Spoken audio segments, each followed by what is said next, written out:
واقعہ معراج حدیث نبوی صلی اللہ علیہ وآلہ وسلم کے آئینے میں۔ اب میں چاہتا ہوں کہ پورا واقعہ معراج آپ کو اس حدیث کے حوالے سے سنا دوں جو متفق علیہ ہیں۔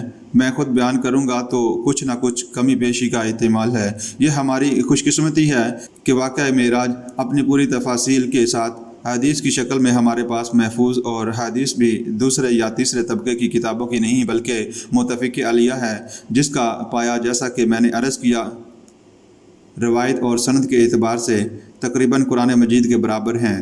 اس حدیث کے راوی حضرت مالک رضی اللہ تعالی عنہ ہیں۔ ان کے بارے میں ایک بڑی اہم بات نوٹ کر لیجئے کہ یہ انصاری صحابی ہیں، اور ان صحابہ رضی اللہ تعالی عنہ میں سے ہیں جنہیں حدیث بیان کرنے کا زیادہ شوق نہ رہا ہو۔ غالباً یہ واحد حدیث ہے جو ان سے مروی ہے۔ ان کو حدیث سے نہایت شغف تھا، انہوں نے اس کو نہایت محبت کے ساتھ محفوظ کیا تھا اور اس کے ایک ایک لفظ کی حفاظت کی تھی۔ چنانچہ بعض دوسرے صحابہ اکرام رضی اللہ تعالی عنہ جنہوں نے خود نبی اکرم صلی اللہ علیہ وآلہ وسلم سے یہ واقعہ سنا ہوا تھا، جیسے حضرت انس بن مالک رضی اللہ تعالی عنہ، وہ بھی ان کی خدمت میں خاص طور پر حاضر ہو کر اس روایت کو سنتے تھے، اس لیے کہ اس روایت میں ان کا درجہ بہت بلند ہے۔ اس حدیث کو امام بخاری رحمۃ اللہ علیہ اپنی صحیح بخاری اور مسلم میں یہ روایت حضرت انس بن مالک رضی اللہ تعالی عنہ سے براہ راست مروی بھی موجود ہے۔ ہم اس روایت کا لفظ بہ لفظ مطالعہ کرتے ہیں، اس سے انشاءاللہ اس زمن میں بہت سے اشکالات دور ہو جائیں گے۔ حضرت مالک رضی اللہ تعالی عنہ روایت کرتے ہیں کہ نبی اکرم صلی اللہ علیہ وآلہ وسلم نے خود ہمیں وہ حالات و واقعات سنائے جو اس رات پیش آئے جس رات کو آپ صلی اللہ علیہ وآلہ وسلم کو لے جایا گیا، یعنی واقعہ معراج بیان فرمایا۔ اب دیکھیے یہ مرفوع حدیث ہو گئی۔ آگے روایت کرتے ہیں کہ نبی اکرم صلی اللہ علیہ وآلہ وسلم نے ارشاد فرمایا اس اثناء میں کہ میں حتیم میں تھا، یا شاید حجر کا لفظ ارشاد فرمایا۔ حجر بھی حتیم کے ایک حصے کو کہتے ہیں۔ میں لیٹا ہوا تھا کہ اچانک میرے پاس ایک آنے والا آیا۔ یہ آنے والے کون ہیں؟ یہ حضرت جبرائیل علیہ السلام ہیں۔ یہ آگے واضح ہو جائے گا۔ حضور صلی اللہ علیہ وآلہ وسلم نے اشارہ فرمایا کہ اس نے یہاں سے وہاں تک میرا سینہ چاک کیا، یعنی حلق کے گڑھے سے لے کر ناف تک، پھر میرا دل نکالا، پھر ایک سنہری طشت لایا گیا جو ایمان سے بھرا ہوا تھا، پھر اس سے میرا دل دھویا گیا۔ اور ایک روایت میں آتا ہے کہ اسی طرح پیٹ کو بھی زمزم سے دھویا گیا اور اس میں ایمان و حکمت بھر دیے گئے۔ پھر میرے پاس ایک چوپایا لایا گیا جو کھچر سے چھوٹا اور گدھے سے بڑا تھا، وہ بالکل سفید تھا، اس کا نام بوراک ہے، اس کا ہر قدم اس کی حد نگاہ تک پڑتا تھا۔ پھر مجھے اس پر سوار کیا گیا، پھر جبرائیل علیہ السلام میرے ساتھ چلے۔ اب یہاں نام کے ساتھ صراحت بھی ہو گئی کہ آنے والے حضرت جبرائیل علیہ السلام تھے، یہاں تک کہ وہ آسمان دنیا تک پہنچ گئے، یعنی یہ پہلا آسمان جو ہمیں نظر آتا ہے۔ اس روایت میں سفر معراج کے زمینی حصہ کا ذکر نہیں ہوا۔ سورۃ بنی اسرائیل کی پہلی آیت اور دوسری روایات جوڑ کر اس خلا کو پر کیا جاتا ہے۔ آپ صلی اللہ علیہ وآلہ وسلم کے سفر معراج کا پہلا حصہ زمینی سفر پر مشتمل ہے، یعنی پہلے آپ مسجد اقصیٰ تک پہنچے۔ ایک دوسری روایت میں آتا ہے کہ حضور صلی اللہ علیہ وآلہ وسلم نے ارشاد فرمایا کہ میں نے اپنی سواری بوراک کو اس جگہ باندھا جہاں انبیاء اپنی سواریاں باندھا کرتے تھے۔ مسجد میں بہت سے لوگ نماز کے لیے جمع تھے۔ میں منتظر تھا کہ کون امامت کرائے گا کہ حضرت جبرائیل علیہ السلام نے میرا ہاتھ پکڑ کر مجھے آگے کیا، میں نے نماز پڑھائی اور پھر حضرت جبرائیل علیہ السلام نے مجھے بتایا کہ آپ صلی اللہ علیہ وآلہ وسلم کی اقتداء میں نماز ادا کرنے والے وہ تمام انبیاء ہیں جو دنیا میں مبعوث ہوئے، اور آج آپ صلی اللہ علیہ وآلہ وسلم نے ان سب کی امامت کی۔ یہ علامت ہے نبی اکرم صلی اللہ علیہ وآلہ وسلم کے سید الانبیاء و مرسلین ہونے کی۔ پھر یہاں سے آسمانی سفر کا آغاز ہوا۔ اب پھر اسی روایت کا سلسلہ جوڑتے ہیں جو بیان ہو رہی تھی۔ حضور صلی اللہ علیہ وآلہ وسلم حضرت جبرائیل علیہ السلام کے ساتھ پہلے آسمان پر پہنچے تو حضرت جبرائیل علیہ السلام نے دستک دی، پس اس نے دروازہ کھلوانا چاہا۔ پوچھا گیا کون ہے؟ انہوں نے جواب دیا جبرائیل۔ پوچھا گیا آپ کے ساتھ کون ہے؟ یہاں یہ بات ذہن میں رکھیے گا کہ اس امکان کو مسترد نہیں کیا جا سکتا کہ آسمان اول کے دروازے پر تعینات فرشتوں کو معلوم ہو پھر بھی پوچھ رہے ہوں۔ قانون قانون ہے، لہٰذا دروازے پر دستک دینی ہوگی اور شناخت کروانی ہوگی۔ کوئی جج اپنے علم کی بنیاد پر کبھی فیصلہ نہیں دے گا، فیصلہ تو مقدمے کی سماعت اور شہادتوں کی بنیاد پر ہی ہوگا۔ کسی جج کو کسی واقعے کا ذاتی علم ہے تو بھی اسے مقدمہ کسی عدالت کو منتقل کرنا ہوگا اور وہاں گواہ کی حیثیت سے پیش ہونا ہوگا۔ پس قانون قانون ہے۔ پوچھا گیا ساتھ کون ہے؟ حضرت جبرائیل علیہ السلام نے جواب دیا، محمد صلی اللہ علیہ وآلہ وسلم۔ پوچھا گیا کیا انہیں بلایا گیا ہے؟ انہوں نے فرمایا ہاں۔ اس کے بعد کہا گیا مرحبا ہے ان کے لیے، کیا ہی اچھے ہیں جو لائے گئے ہیں۔ پھر سمائے دنیا کا دروازہ کھولا گیا۔ پھر جب میں داخل ہوا تو میں نے دیکھا وہاں آدم علیہ السلام تشریف فرما ہیں۔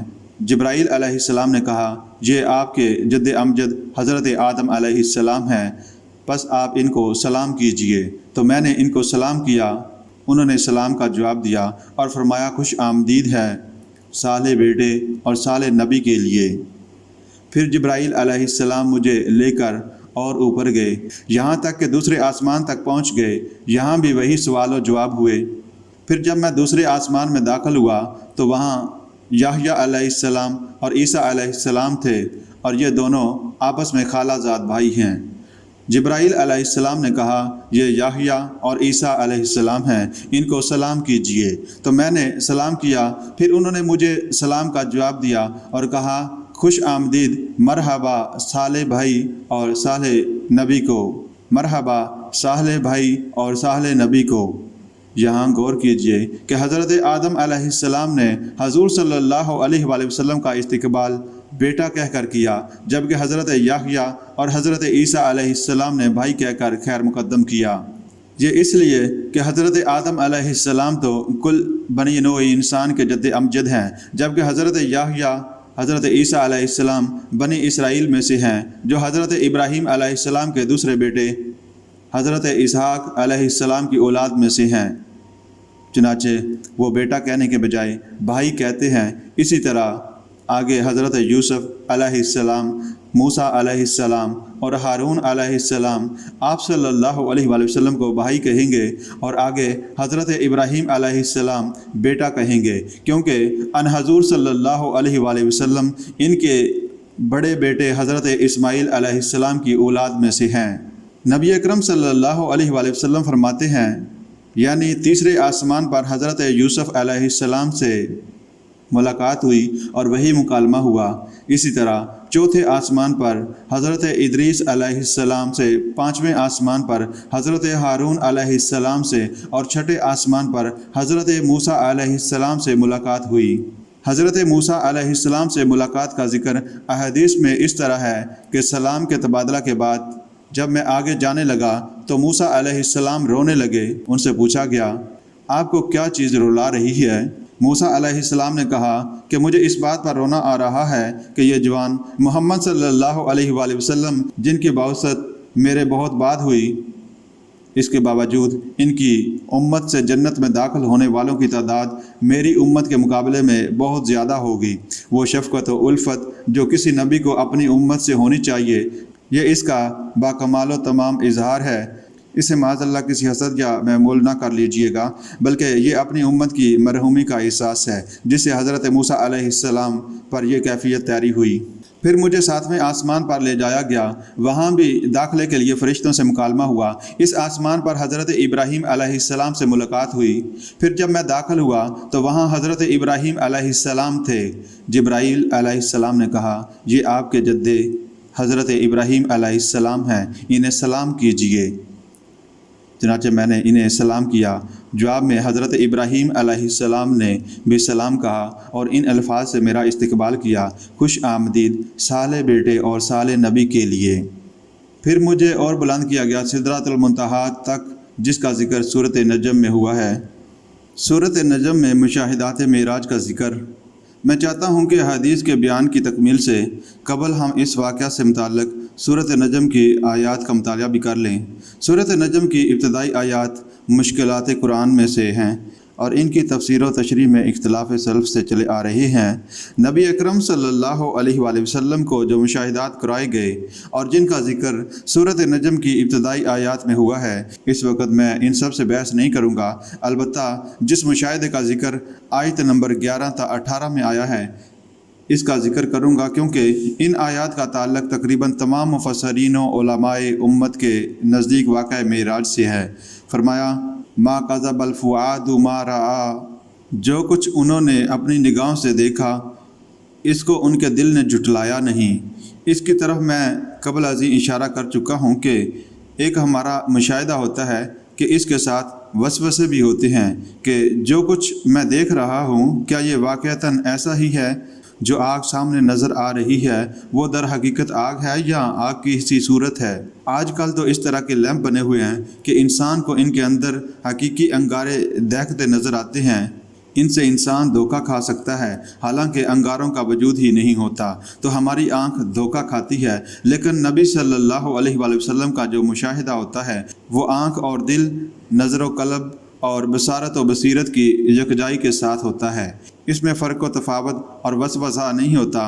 اسی حقیقت کے اظہار کے لیے نہایت فصاحت و بلاغت اور اعجاز و اعجاز کے ساتھ فرمایا ما کذب الفؤاد ما رأى، آگے فرمایا افتمارونہ علی ما یری، لوگو کیا تم ان چیزوں کے بارے میں ان سے جھگڑتے ہو جو وہ دیکھتے ہیں؟ ان چیزوں کے بارے میں تو جھگڑا ہو سکتا ہے جو کہیں سے سنی سنائی ہوں، لیکن تم محمد صلی اللہ علیہ وآلہ وسلم سے ان چیزوں کے بارے میں جھگڑ رہے ہو جو وہ دیکھتے ہیں چشم سر سے اور دل کی بصیرت سے۔ وَلَقَدْ رَآهُ نَزْلَةً أُخْرَى، اور بلا شبہ ان کا یہ مشاہدہ پہلی بار نہیں ہوا، ایک مرتبہ پہلے بھی ہو چکا ہے۔ موجودہ مشاہدہ ان کو کہاں ہوا؟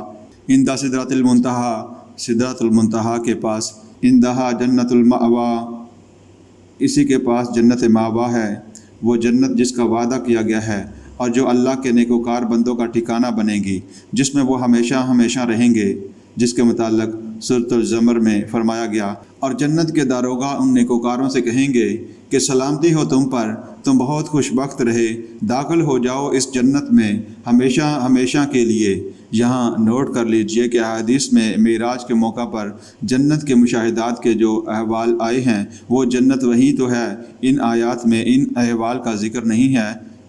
سدرہ عربی زبان میں بیری کے درخت کو کہتے ہیں۔ لفظ منتہا انتہا سے بنا ہے، جس کا مفہوم وہ جگہ اور مقام ہے جہاں جا کر کوئی چیز ختم ہو جائے۔ یہ سدرۃ المنتہا کیا ہے اس کا سمجھنا ہمارے لیے ممکن نہیں، اس کے متعلق میں آگے چل کر کچھ عرض کروں گا۔ قرآن مجید نے یہاں ایسا انداز اختیار کیا ہے کہ ہر شخص اس اسلوب سے یہ جان لے کہ یہ میرے فہم سے بالا تر ہے۔ یہ منتہا کس اعتبار سے ہے؟ اب اس کو سمجھنا چاہیے۔ یہ اس اعتبار سے منتہا ہے کہ یہاں سے آگے مخلوق کا گزر نہیں ہے، یہ انتہا ہے، یہاں سے آگے حضرت جبرائیل علیہ السلام بھی نہیں جا سکتے، اور نوٹ کیجئے کہ اس سے آگے جانے کا کہیں محمد صلی اللہ علیہ وآلہ وسلم کا بھی ذکر نہیں ہے۔ یہ صرف ہماری شاعری میں ہے کہ حضور صلی اللہ علیہ وآلہ وسلم اس سے بھی آگے گزر گئے، لیکن اس کا قرآن مجید میں اور حدیث مبارکہ میں کہیں ذکر نہیں ہے۔ نبی اکرم صلی اللہ علیہ وآلہ وسلم بھی یہیں تک گئے ہیں۔ یہ بات بھی ذہن میں رکھیے کہ اس بارے میں بھی وضاحت آئی ہے کہ وحی الہی بھی یہاں نازل ہوتی ہے اور یہاں سے فرشتے لے لیتے ہیں، گویا جو چیز بھی عرش الہی سے اترتی ہے وہ بلا واسطہ اولاً یہی نازل ہوتی ہے۔ اس سے آگے وہ حریم کبریہ ہے جس میں مخلوق کا داخلہ ممکن نہیں ہے۔ عالم خلق کی کوئی شے جو کبھی اوپر آ سکتی ہے وہ زیادہ سے زیادہ یہیں تک آ سکتی ہے، اس سے آگے نہیں جا سکتی۔ حضرت جبرائیل علیہ السلام کی رسائی بھی یہیں تک ہے۔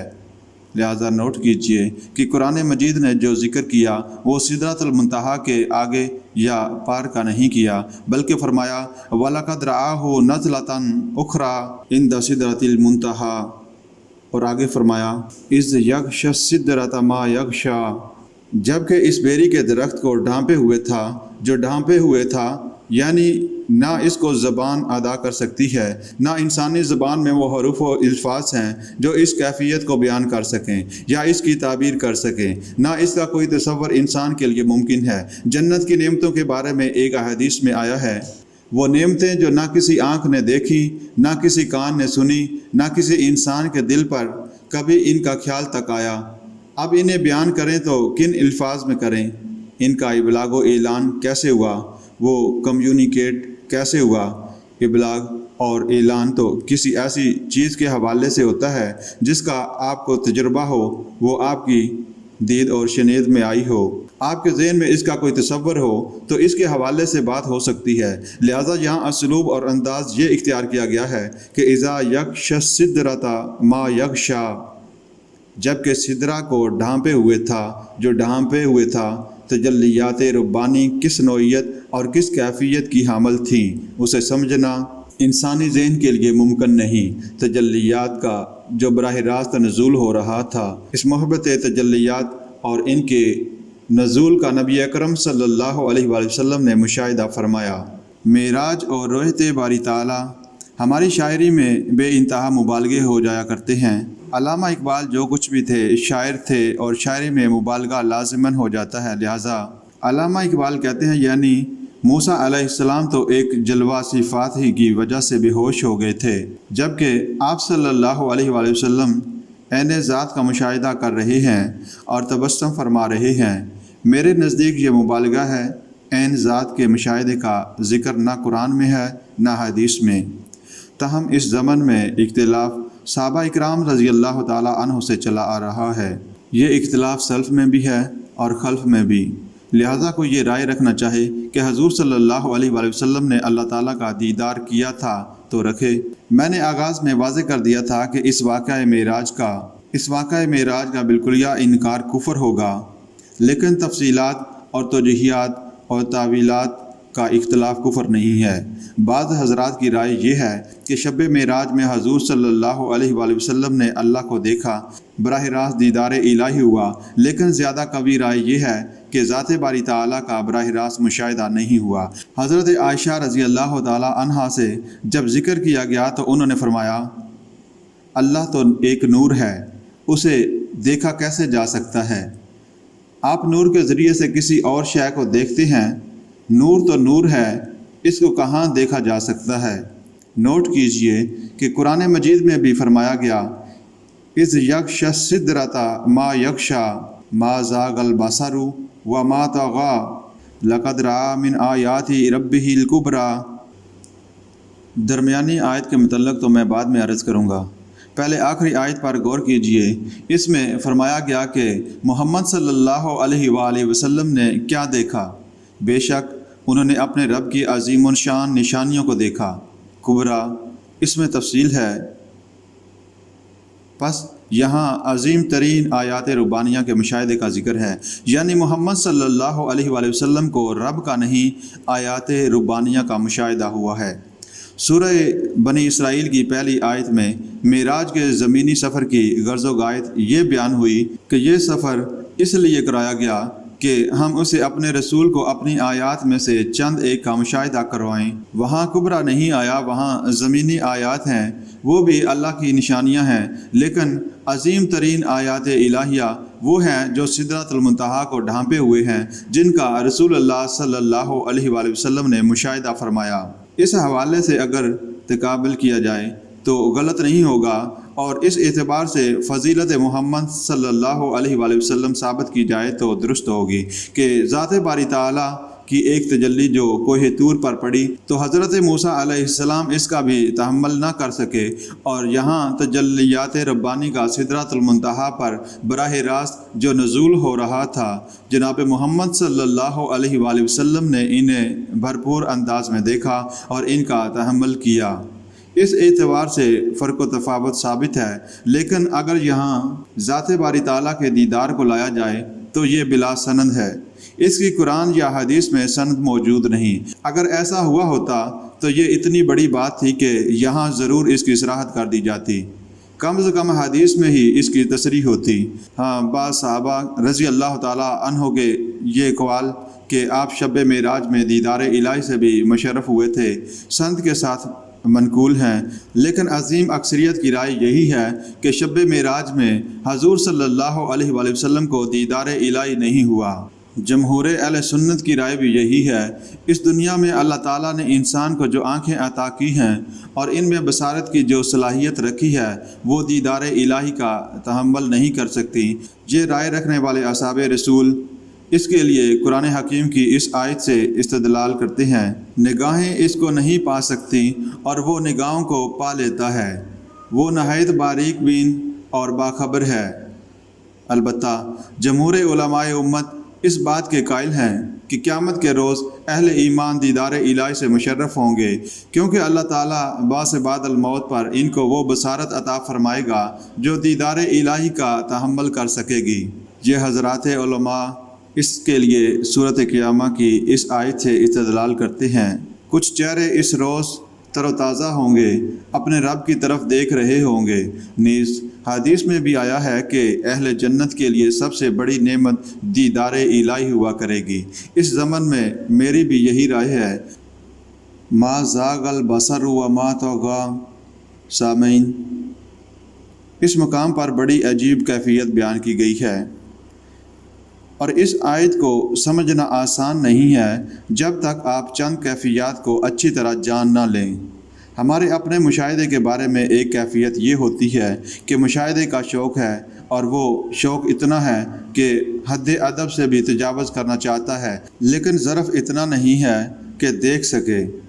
حضرت موہانی کا ایک شعر ہے، غم آرزو کا حسرت سبب اور کیا بتائیں، میرے شوق کی بلندی میری ہمتوں کی پستی۔ شوق بہت بلند ہے، دیکھنا بہت کچھ چاہتے ہیں، لیکن آنکھیں چکا چند ہو جاتی ہیں، دیکھ ہی نہیں سکتی۔ میں سمجھتا ہوں کہ یہ آیات قرآنیہ ما زاغ البصر ما طغى ان دو متضاد کیفیات کو نہایت بلیغ اسلوب سے بیان کر رہی ہے۔ جیسے عربی کا مقولہ ہے کہ کسی شے کی حقیقت کو اس کی ضد کے حوالے سے بخوبی پہچانا جا سکتا ہے، جیسے رات کی حقیقت دن کے تقابل سے سمجھ میں آتی ہے اور دن کی حقیقت رات کے تقابل سے سمجھی جا سکتی ہے۔ اب علامہ اقبال کا وہ شعر ملاحظہ ہو جو ان کی نظم ذوق و شوق میں ہے۔ علامہ اقبال کی یہ نظم میرے نزدیک ان کے اردو کلام کی معراج ہے۔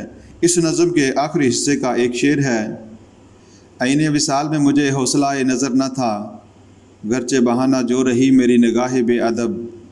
دونوں اعتبارات سے جو ضد ہے اسے علامہ اقبال اس شعر میں لائے ہیں، یعنی ایک طرف میری نگاہ میں بے ادبی تھی اور وہ چوری چوری بھی کچھ دیکھ لینا چاہتی تھی جس کا دیکھنا ادب کے خلاف ہے، لیکن دوسری طرف حوصلہ نظر نہیں تھا لہذا دیکھ نہیں سکی۔ اس کو ذہن میں رکھتے ہوئے اب اس مشاہدے کی کیفیت کو سمجھنے کی کوشش کریں جو مشاہدہ محمد رسول اللہ صلی اللہ علیہ وسلم کر رہے ہیں۔ میں عرض کر چکا ہوں کہ وہ مشاہدہ اللہ کا نہیں بلکہ آیات ربہ الکبریٰ کا مشاہدہ ہے، لیکن اس مشاہدے کی شان یہ ہے کہ نگاہ جمی رہی۔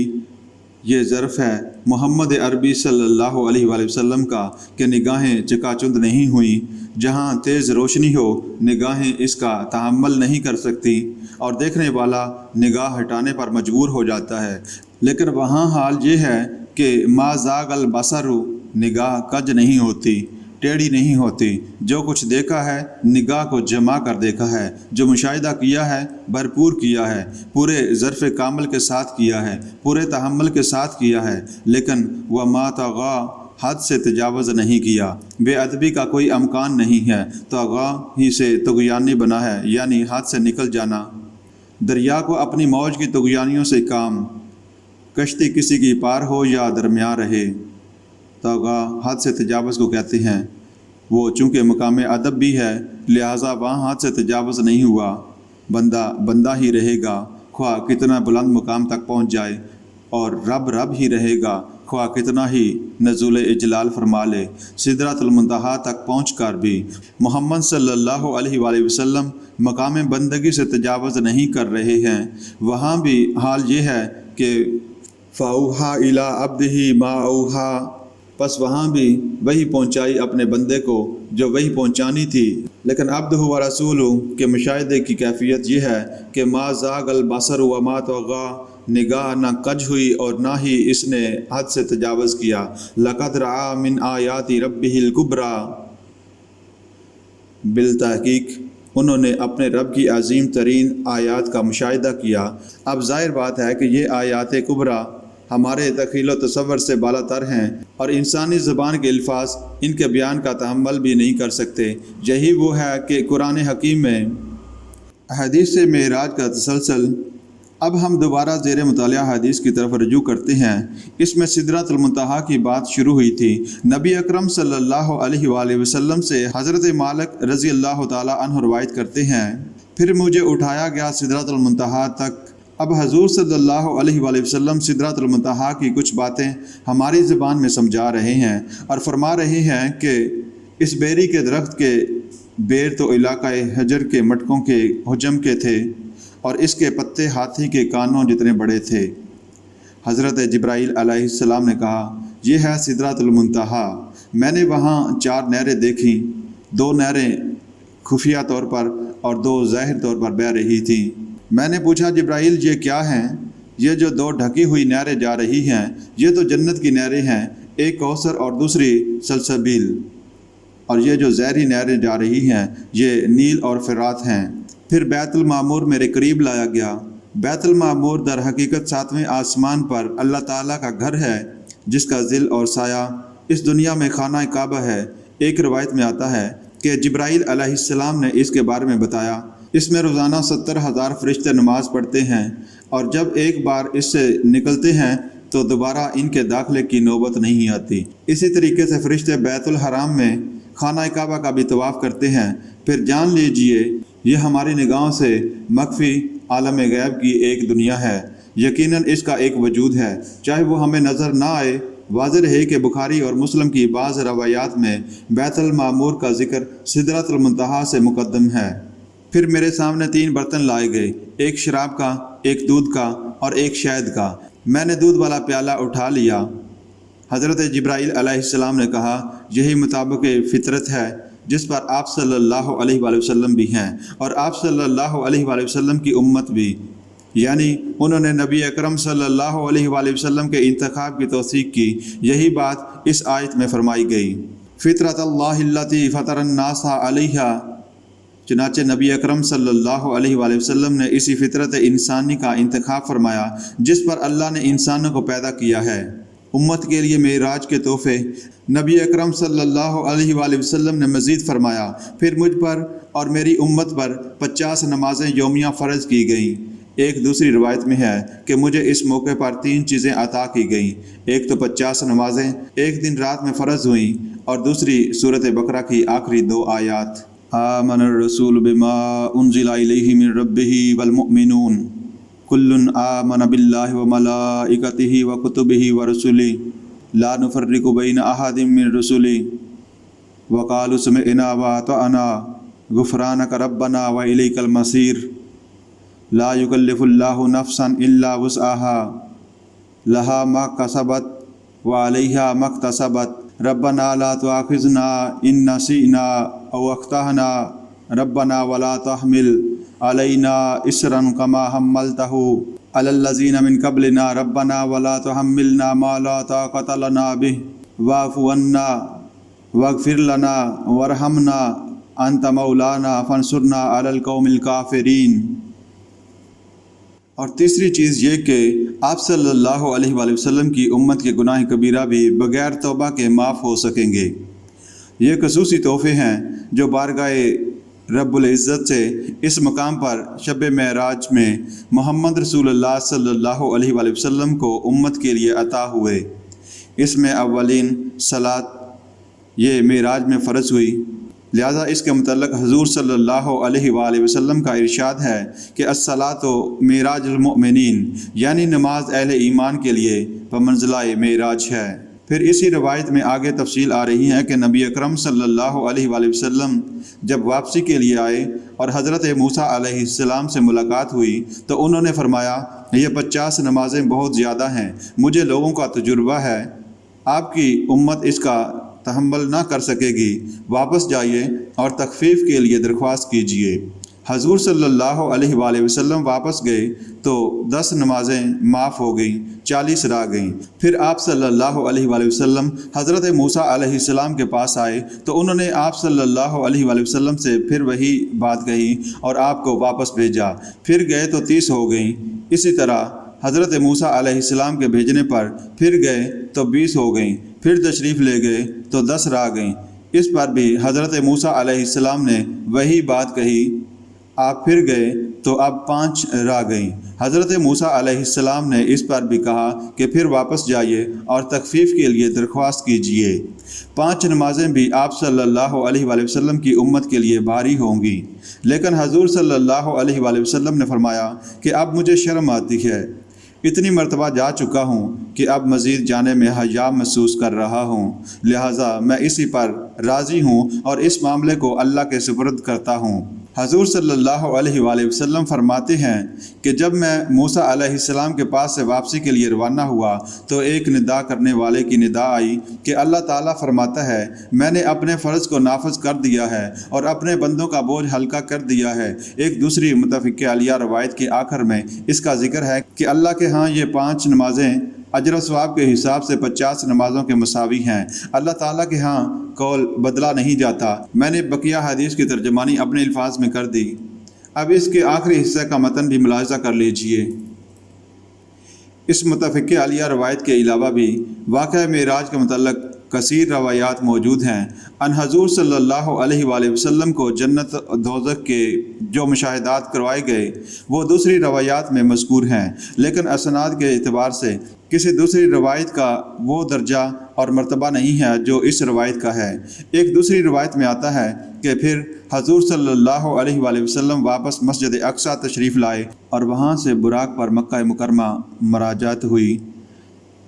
میں چند دوسری روایات کی روشنی میں عرض کر چکا ہوں کہ اس پورے سفر معراج کے دوران وقت بالکل نہیں گزرا، گویا وقت کہیں روک دیا گیا ہے اور پوری کائنات کو کہیں تھام دیا گیا ہے۔ یہ بات تو وہ ہے جو آج سے پہلے بھی سمجھ میں آ سکتی تھی کہ شاید کسی ایک وقت پر پوری کائنات کو روک دیا گیا ہو اور کسی کے لیے بھی وقت بالکل نہ گزرا ہو، لیکن جیسا کہ میں نے عرض کیا اس وقت تو یہ بھی سمجھ میں آتا ہے کہ سب کے لیے وقت گزر رہا ہو، لیکن صرف محمد رسول اللہ صلی اللہ علیہ وآلہ وسلم کے لیے نہ گزرے۔ تاہم یہ بات زیادہ قرینِ قیاس ہے کہ اس پورے سفر کے لیے وقت کی رفتار کو روک دیا گیا ہو۔ کسی شاعر نے کیا خوب کہا، آگے بڑھو یا وقت کی رفتار روک دو، تو یہ وقت کی رفتار محمد رسول اللہ صلی اللہ علیہ وآلہ وسلم کے لیے روک دی گئی تھی۔ مشرکین کا رد عمل۔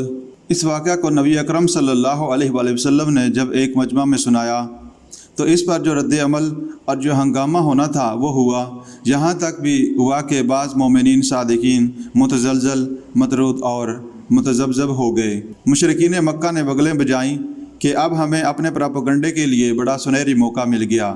معلوم ہوتا ہے کہ اب تک تو یہ شک ہی کی بات تھی، ان کو کچھ خلل دماغ کا عارضہ ہے، اب تو ثابت ہو گیا، اب تو کسی شک و شبہ کی گنجائش نہیں رہی۔ سامعین، آپ خود اس کا اندازہ کیجئے کہ یہ واقعہ مکہ میں مجمع عام میں بیان کیا جا رہا ہے، جہاں منکرین نبوت کی عظیم ترین اکثریت ہے، وہاں کیسی ہنگامہ آرائی ہوئی ہوگی۔ پھر مشرکین کی جانب سے امتحانی سوالات کیے گئے، اچھا یہ بتائیے کہ مسجد اقصیٰ کے ستون کتنے ہیں، وہاں کی کھڑکیاں کیسی ہیں، فرش کیسا ہے، وغیرہ وغیرہ۔